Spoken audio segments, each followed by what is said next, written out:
Guys आपका स्वागत है हमारे YouTube चैनल इजी वे पर। और आज हम आपको डुअलिटी इन लीनियर प्रोग्रामिंग कराने जा रहे हैं। तो गाइस आप लगातार देखते रहिए हमारे चैनल को, आपको कहीं नहीं जाना है। आपको अगर अच्छी तरह से एक्सरसाइज को समझना है तो आपको लगातार एक भी स्टेप मिस नहीं करना है, इसको देखते जाना है। तो गाइस देखिए आपके सामने हमने स्क्रीन पर ला दिया है पहला क्वेश्चन। और इस पहले क्वेश्चन में कहता था ड्यूअल ऑफ ए ड्यूअल। तो एक जो प्रॉब्लम हमें दी हुई होती है उस प्रॉब्लम को हम प्राइमल प्रॉब्लम कहते हैं स्टूडेंट्स। तो जो हम फिर उसको चेंज करके हम बनाते हैं, तो जो प्रॉब्लम बनाते हैं उसको ड्यूअल कहते हैं। और ड्यूअल जो है उस ड्यूअल को फिर से अगर हम ड्यूअल निकालते हैं उसका, तो वापस प्राइमल प्रॉब्लम आ जाती है। हम अगले क्वेश्चंस में आपको बताएंगे, आप लगातार बने रहिए। तो इसका जो the dual of a dual is the primal problem. तो dual of dual is the primal problem. तो गाइज ये हमारा इसका पहला ऑप्शन बिल्कुल सही है। अब हम चलते हैं नेक्स्ट क्वेश्चन पर। सेकंड क्वेश्चन आपके सामने स्क्रीन पर है। If the primal problem has a finite feasible solution. Guys हम आपके लिए जो क्वेश्चंस हैं कई सारी बुक से सेलेक्ट करके, और जो आते हैं क्वेश्चंस आते रहते हैं, हमने वो सारे क्वेश्चन सेलेक्ट करके आपके लिए ये स्लाइड बनाई हुई हैं। तो आपको इनमें से एक भी क्वेश्चन मिस नहीं करना है, इन्हें समझना है। हम अच्छी तरीके से एक्सप्लेनेशन के साथ में और शॉर्ट ट्रिक के साथ में समझाते हैं। आपने इससे पहले एक्सरसाइज आप देख सकते हैं, पिछली वीडियो में हमने कन्वेक्स सेट, सिंप्लेक्स मेथड सब पे बनाई हुई हैं। तो आप उन्हें भी देखिए, उन्हें समझिए। जो पिछले ईयर्स में आए हुए हैं, लास्ट ईयर्स में क्वेश्चंस, हमने वो सब क्वेश्चंस इसमें ले रखे हैं। तो गाइज क्वेश्चन 2 जो है वो आपके सामने स्क्रीन पर है। If the primal problem has a finite feasible solution. अगर कोई प्राइमल की प्रॉब्लम है और वो फाइनाइट फिजिबल सॉल्यूशन रखती है, प्राइमल की प्रॉब्लम फाइनाइट फिजिबल सॉल्यूशन रखती है, then the dual problem has. तो उसका जो ड्यूअल प्रॉब्लम होगी, तो ये गाइज ये याद रखिए कि अगर कोई प्राइमल की प्रॉब्लम है और उस वो फिजिबल, देखो फिजिबल का मतलब क्या होता है आप जानते हैं। फिजिबल सॉल्यूशन किसे कहते हैं? फिजिबल सॉल्यूशन ऐसा सॉल्यूशन होता है कि जब हम ये x1 x2 हम कोई इक्वेशंस लिखते हैं, x1 x2 हमने इक्वेशन लिखी, तो अगर गाइस ये देखिए, अगर हम कोई इक्वेशंस लिखते हैं तो उसमें जैसे हमने मान लिया ये इक्वेशन कोई लिखी है इस तरह से 2x1 plus 3x2 equal to या लेस देन इक्वल टू 5। अगर इसको x1 और x2 की वैल्यू सेटिस्फाई करती हैं, तो हम ये कहते हैं, अगर x1 x2 की वैल्यू इस इक्वेशन को सेटिस्फाई करते हैं, तो हम कहते हैं कि ये एक फिजिबल सॉल्यूशन है। तो वो x1 x2 की जो वैल्यू है उनको हम बोलते हैं कि ये एक फिजिबल सॉल्यूशन है। और अगर वो z को ऑप्टिमाइज भी कर रहा है, यानी कि मैक्सिमम या मिनिमम जो z पूछना चाह रहा है ऑब्जेक्टिव फंक्शन में, अगर वो भी आ रहा है, तो हम बोलते हैं कि वो बेसिक फिजिबल सॉल्यूशन है। तो गाइज अब देखिए हम जो है आपके सामने कर रहे हैं, इसमें ये पूछना चाह रहा है हमसे, if the primal problem has a finite feasible solution. तो अगर प्राइमल कोई प्रॉब्लम है और उसका फाइनाइट फिजिबल सॉल्यूशन है, द ड्यूअल प्रॉब्लम है, तो जो ड्यूअल प्रॉब्लम बनेगी, जो ड्यूअल प्रॉब्लम होगी वो भी एक फाइनाइट ऑप्टिमल सॉल्यूशन रखेगी। अगर primal problem finite feasible solution रखती है, तो जो ड्यूअल प्रॉब्लम होगी वो भी फाइनाइट ऑप्टिमल सॉल्यूशन रखेगी। तो गाइज इसका जो है हमारा सेकंड ऑप्शन बिल्कुल सही है। तो गाइज़ आप लगातार बने रहिए, आपको हम क्वेश्चन जो है समझा समझा के और तब करा रहे हैं। आप एक भी क्वेश्चन को मिस नहीं करेंगे तो आपको सही से समझ में आ जाएगा। तो हम क्वेश्चन 3 पर चलते हैं। Requirement vector of the primal is the price vector of the. तो ये रिक्वायरमेंट वेक्टर और ये क्या होते हैं? तो गाइज़ आपने देखा होगा कि जब हम ये एक लिखते हैं, कोई प्रॉब्लम मैं लिख के दिखा रहा हूँ आपको, ये प्रॉब्लम हमने लिखी है इस तरीके से, ये सॉरी ये जो है,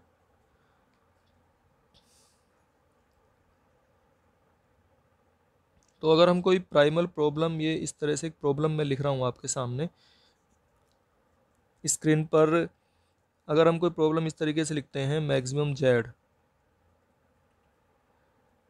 इक्वल टू 4x1,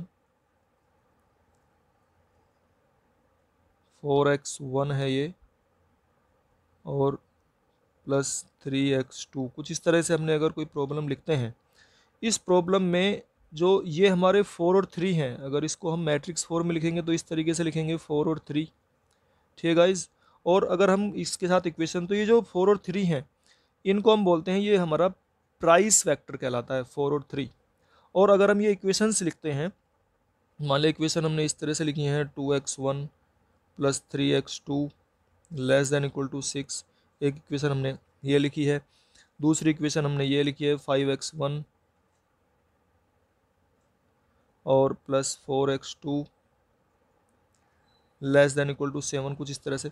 तो ये जो हमारे 2 3 ये 2 5 ये जो हमारे हैं 2, इसका अगर हम मैट्रिक्स बनाते हैं 2 5 3 4, ये मैट्रिक्स बन जाएगा।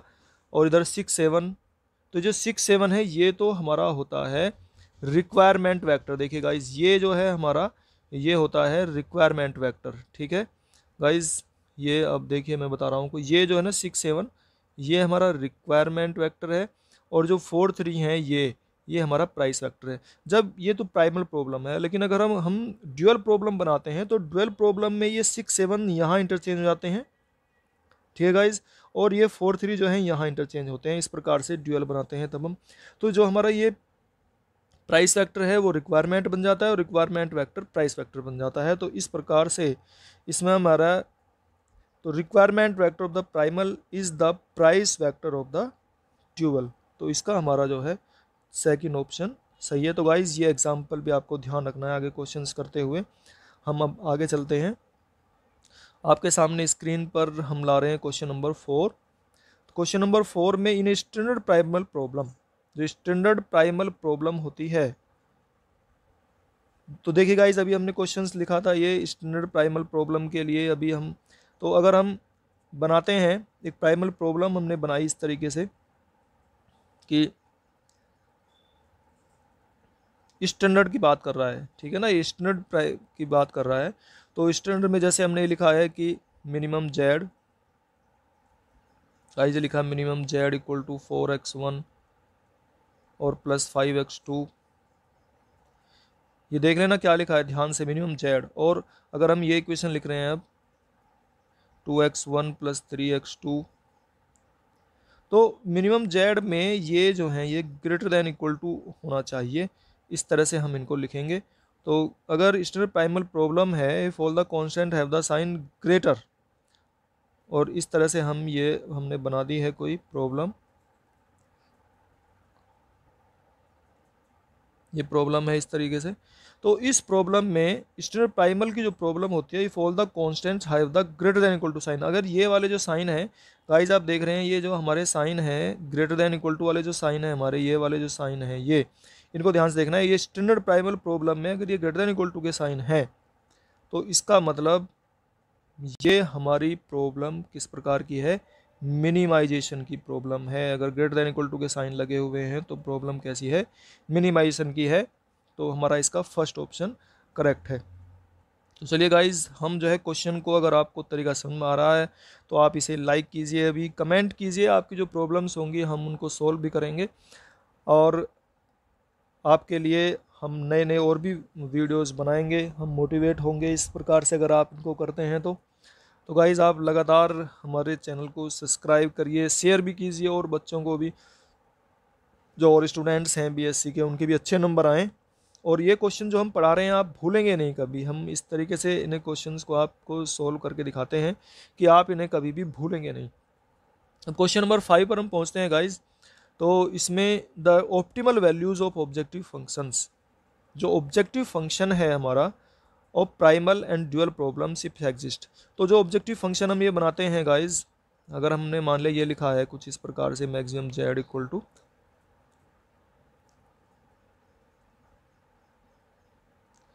तो गाइज ये, अगर ये जो हम लिखते हैं ये ऑब्जेक्टिव फंक्शन कहलाता है हमारा, ये प्राइमल का हो या ड्यूअल का हो, दोनों में इस जेड की जो वैल्यू है, ऑप्टिमल वैल्यूज़, जो जेड की जो वैल्यू है वो सेम ही आती है। तो ये इक्वल आती है, इसका सेकंड पार्ट जो है बिल्कुल सही है। तो हम चलते हैं गाइस, क्वेश्चन नंबर 6 आपके सामने स्क्रीन पर है। The necessary and sufficient condition for any LPP and it's dual, for any LPP and it's dual, कोई भी प्रॉब्लम अगर एलपीपी की है और उसकी ड्यूअल भी निकालें हम, to have optimal solution is that both have, दोनों जो हैं नेसेसरी सफिशिएंट कंडीशन है ये, कि अगर दोनों प्राइमल और ड्यूअल दोनों हमारे ऑप्टिमल सॉल्यूशन रखते हैं, दोनों ही ऑप्टिमल सॉल्यूशन रखते हैं, तो इसका मतलब ये है कि वो इज़ दैट बोथ हैव, बताइए, सोचिए आप एक बार, स्क्रीन को रोक कर सोच कर हमें बताइए कि कौन सा इसमें होगा। बोथ है फिजिबल सॉल्यूशन, अगर बोथ हमारे फिजिबल सॉल्यूशन रखते हैं प्राइमल और ड्यूअल, तो इसका मतलब है बोथ है फिजिबल सॉल्यूशन। अगर उनके ऑप्टिमल सॉल्यूशन एग्जिस्ट करते हैं तो इसका मतलब है कि दोनों फिजिबल सॉल्यूशन रखते हैं। फिजिबल की हमने अभी बताया था आपको कि जैसे ये हमारी इक्वेशंस लिखी हुई हैं 2x1 + 3x2 और दो या तीन इनइक्वलिटीज़ या कॉन्स्टेंट से दिए हुए हैं इस प्रकार से हमारे, तो इसका मतलब है कि ये जो हैं इसको सेटिस्फाई करते हैं, x1 x2 की वैल्यू जो है इनको सेटिस्फाई करते हैं ये।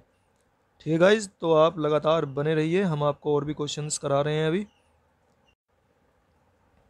7th क्वेश्चन आपके सामने स्क्रीन पर है, the relation between the objective function of primal, the relation between the objective function of primal and dual problems. तो गाइज जब हम ये बनाते हैं प्राइमल प्रॉब्लम और ड्यूअल प्रॉब्लम बनाते हैं, तो उसमें जो वैल्यू है जेड की, जो वैल्यू है हमेशा जेड पी, जो हम ऑब्जेक्टिव फंक्शन अभी हम लिख रहे थे आपके सामने, जो ऑब्जेक्टिव फंक्शन हम लिख रहे थे कि मैक्सिमम जेड इक्वल टू, इस तरह से हम लिख रहे हैं ऐसे गाइज। तो ये देखिए हम जो ये लिख रहे हैं आपके सामने कि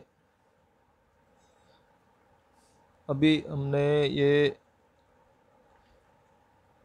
मैक्सिमम जेड जो ये हम लिख के दिखा रहे हैं, तो ये जो है हमारा, ये हमारा जेड अगर प्राइमल प्रॉब्लम है तो इसको जेड पी कहते हैं, और जब ये जेड पी जब डुअल में चेंज होता है, ये प्राइमल में है, ठीक है, ये है प्राइमल में हमारा, और जब ये ड्यूअल में चेंज होता है तो ड्यूअल प्रॉब्लम में इसको जेड डी बोलते हैं। और मिनिमम की जो प्रॉब्लम अगर प्राइमल में मिनिमल है तो मैक्सिम, जब वो उसका हम ड्यूअल बनाएंगे तो ड्यूअल में वो मैक्सिमम में चेंज हो जाता है, और अगर प्राइमल में मैक्सिमम है तो ड्यूअल में जाके मिनिमम चेंज हो जाता है वो।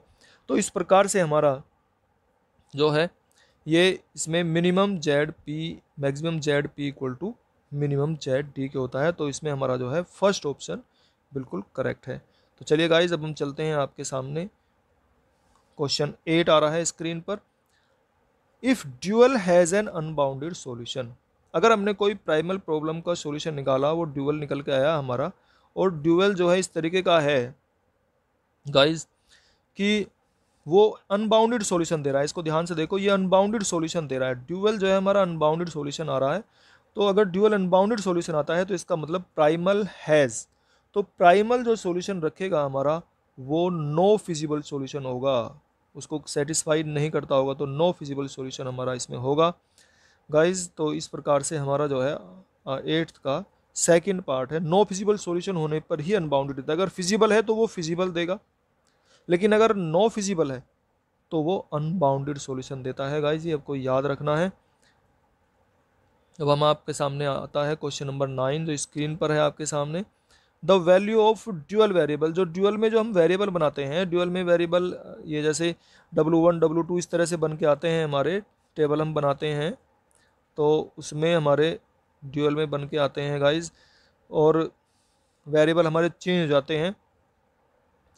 तो अब ये कहता है कि value of dual variable, dual variable हमारे ये इस तरह से हम ड्यूअल में जब टेबल बनाते हैं गाइज, ये आपके स्क्रीन पर ऊपर आ गया, थोड़ा ध्यान से आपको देखना है, समझना है, 2 बार 3 बार आपको देखना पड़ सकता है। तो ये हमारे वेरिएबल जब हम ड्यूअल की टेबल बना रहे हैं, W1 वेरिएबल हो गया है हमारा, ये W2 हो गया है, ये W3 हो गया है, ठीक है गाइज, ये W4 हो गया है। अगर मान लिया उसमें आपके 3 ही वेरिएबल दिए हैं, तो ये जो एक्स्ट्रा वेरिएबल आए हैं W4 W5 की जो वैल्यू आई है, तो ये कहता है the value of dual variable, तो ड्यूअल वेरिएबल की जो वैल्यू है रिप्रेजेंट मार्जिनल प्रॉफिट, तो ड्यूअल की जो वैल्यू है भाई, हमें तो प्राइमल की वैल्यू निकालनी होती है जो उसने दिए होते हैं कॉन्स्टेंट्स में, जो हमारे वेरिएबल हैं उनकी वैल्यू निकालनी होती है, लेकिन हम ड्यूअल निकाल रहे हैं, तो ड्यूअल का क्या फ़ायदा है, हमारा W4 W5 का फ़ायदा क्या है इनका। तो इनका फ़ायदा ये होता है कि मार्जिनल प्रॉफिट शो करते हैं ये। These represent marginal profit of each additional unit of resource. जितनी भी हमारी एडिशनल यूनिट हैं उनके रिसोर्सेज में जो प्रॉफिट है वो शो करते हैं ये W4 W5 जो हमारे वेरिएबल आए हैं ये निकल के।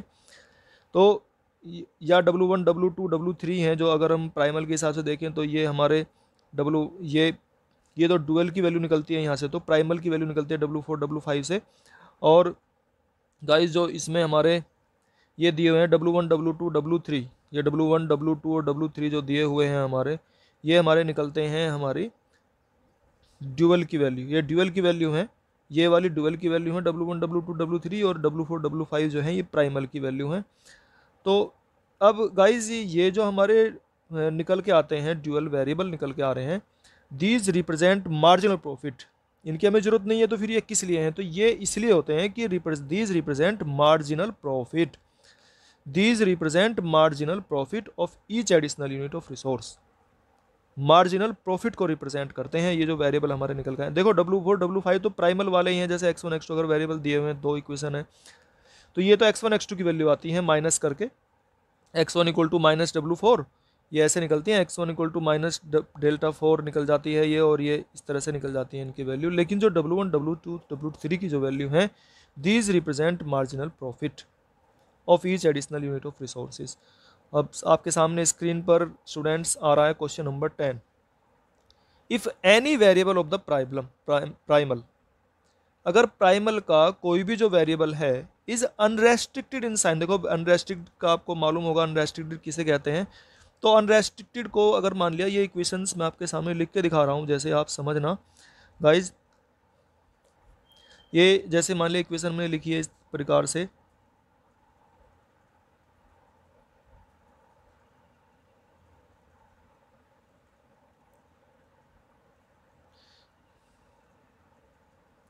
Four X one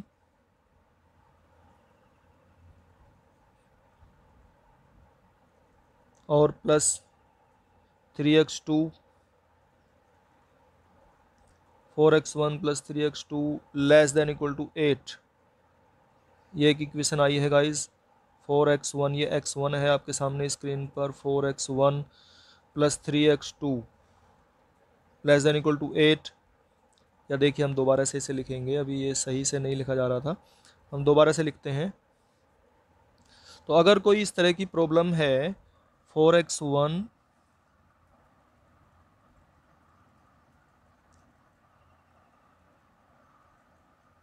plus 3x2 less than equal to 8, ठीक है गाइस, एक ये इक्वेशन में लिखी है। दूसरी इक्वेशन हम ये लिख रहे हैं, मान लिया 2x1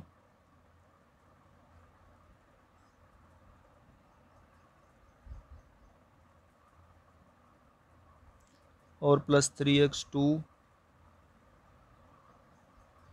less than equal to 6, ठीक है गाइस, ये एक इक्वेशन लिख दी हमने, 2x1 है यहाँ पे। और तीसरी इक्वेशन हमने ये लिख दी है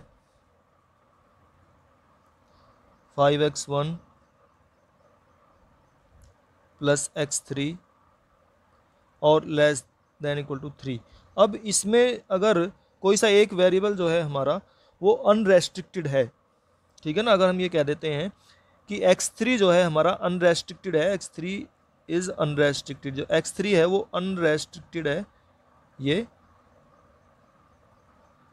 ठीक है गाइस, अगर ये अनरेस्ट्रिक्टेड है तो इसका मतलब जो इस करस्पॉन्डिंग इक्वेशन होगी, वो जो इसकी करस्पॉन्डिंग इक्वेशन होगी वो स्ट्रिक्ट इक्वलिटी में चेंज हो जाती है, वो ड्यूअल में इक्वलिटी में चेंज हो जाती है फिर।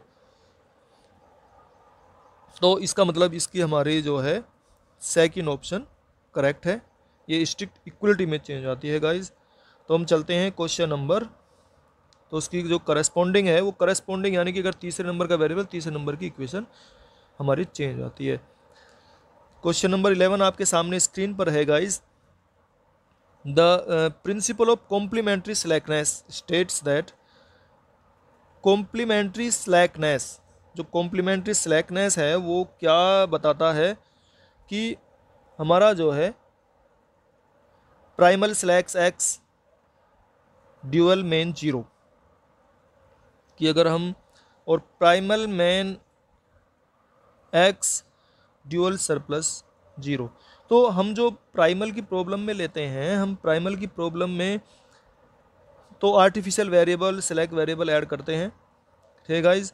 और इसमें जो है हमारा ये प्राइमल स्लैक एक्स ड्यूअल मेन इक्वल टू 0। प्राइमल में जो स्लैक हम जोड़ते हैं, प्राइमल में जो हम स्लैक ये वेरिएबल हमने ऐड किया है वो ड्यूअल में क्या होता है 0। और जो प्राइमल में एक्स मेन एक्स होता है वो ड्यूअल में सरप्लस 0 जाता है गाइज। तो इस प्रकार से हमारे थर्ड ऑप्शन बिल्कुल सही है। अब हम चलते हैं, आपके सामने स्क्रीन पर है question number 12। Which of the following is और आर इनकरेक्ट। इसमें से हमें ये बताना है कि कौन सा इसमें गलत है। तो इसमें ये कहता है requirement vector of the primal is the price vector of the dual. अभी हमने जब बताया था आपको, पहला दूसरा क्वेश्चन ही किया था, जो रिक्वायरमेंट वेक्टर है ऑफ द प्राइमल का जो रिक्वायरमेंट वेक्टर होता है, अब हमने बताया था आपको ध्यान होगा प्राइमल में हम रिक्वायरमेंट कैसे बनाते थे कि जो हमने इक्वेशंस बनाई हुई होती हैं, अगर मान लिया ये इक्वेशन इस तरीके की हैं, देखिए मैं लिख के दिखा रहा हूँ आपको, मैक्सिमम जेड इक्वल टू ये, अगर हम मैट्रिक्स फॉर्म में लिखते हैं 4 5 और x1 x2 इधर, ठीक है गाइज। और हम फिर इक्वेशन लिखते हैं इस तरह से मैट्रिक्स फॉर्म में 2 5, आपको ध्यान से समझनी है 3 4, और मैक्सिमम की प्रॉब्लम है तो इसे लेस देन इक्वल टू हम लिख, और ये x1 x2 आ जाएंगे यहाँ पे वेरिएबल्स हमारे, और ये लेस देन इक्वल टू आ जाएंगे 6 7। हमने कुछ इस तरह से इक्वेशन लिखी हैं ये। तो इसमें ये हमसे बोलता है कि जो requirement vector of the primal, ये प्राइमल प्रॉब्लम है, इसका जो रिक्वायरमेंट वेक्टर है ये रिक्वायरमेंट वेक्टर होता है गाइज। हम इसे दिखाते हैं डिफरेंट कलर से, आप इसको समझ जाएंगे।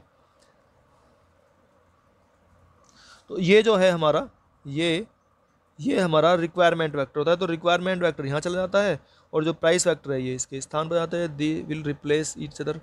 तो जब ये रिप्लेस करके इधर जाते हैं तो इस तरह से हमारा जो रिक्वायरमेंट वेक्टर है वो प्राइस वेक्टर रिक्वायरमेंट वेक्टर बन जाता है। तो ये सही है हमारा फर्स्ट ऑप्शन। इज और आर इनकरेक्ट पूछा है तो पहला तो हमारा सही है। दूसरे में इन्हें स्टैंडर्ड प्राइमल प्रॉब्लम, जो स्टैंडर्ड प्राइमल प्रॉब्लम होती है, if all the constants have the sign greater, सभी के अगर ग्रेटर देन के साइन है तो it is a maximisation problem. तो ये क्या मैक्सिमाइजेशन की प्रॉब्लम है? नहीं, ये हमारा गलत है। अभी हमने एक क्वेश्चन और भी आया था तब भी बताया था, और ये बनाया हुआ भी है जो आपके सामने हमने बनाया हुआ है। मिनिमम में अगर ये मैक्सिमाइजेशन की प्रॉब्लम थी हमारी, ठीक है ना, ये मैक्सिमाइजेशन प्रॉब्लम है तो हमने लेस देन इक्वल टू के साइन लिए हुए हैं। देखिए अगर ये मिनिमाइज की प्रॉब्लम होती है तो ग्रेटर देन इक्वल टू के साइन होते हैं इंस्टेंट प्रॉब्लम में। तो इसका मतलब ये हमारा ऑप्शन बिल्कुल सही है। जो हमसे पूछना चाह रहा है वो ये सही है, ठीक है ना। ये इज इनकरेक्ट पूछा तो इनकरेक्ट यही है, दूसरा वाला जो ऑप्शन है इसका ये इनकरेक्ट है। अब चलिए आपके सामने स्क्रीन पर है question number 13, the advantage of the dual simplex algorithm. जो ड्यूअल सिंप्लेक्स एल्गोरिथम हमने किस लिए बनाई है, ये इनका हमें क्या फ़ायदा है over the other method is that here we do not require any. तो इसमें हमें किस चीज़ की ज़रूरत नहीं पड़ती है, तो इसमें कोई भी आर्टिफिशियल वेरिएबल की हमें ज़रूरत नहीं पड़ती है। सेलेक्ट वेरिएबल तो हम ऐड करते हैं, सरप्लस वेरिएबल ऐड करते हैं, तो आर्टिफिशियल वेरिएबल की हमें आवश्यकता नहीं पड़ती है। इसका मतलब 13 का हमारा फर्स्ट ऑप्शन बिल्कुल करेक्ट है। तो गाइज़ आपको ये वीडियो कैसा लगा आप हमें कमेंट करके ज़रूर बताइए, और ये हमारे वीडियो को अगर अच्छा लगा हो तो इसे लाइक कीजिए, ज़रूर शेयर कीजिए अपने दोस्तों में ताकि उनके भी अच्छे नंबर आए। हम ऐसी कोशिश कर रहे हैं कि आपके 100 में से 100 ही नंबर आएंगे। आप अगर इन्हें ध्यान से एक बार समझ लेंगे, 2 बार देख लेना वीडियो, बस आपका ये चैप्टर पूरा हो जाएगा।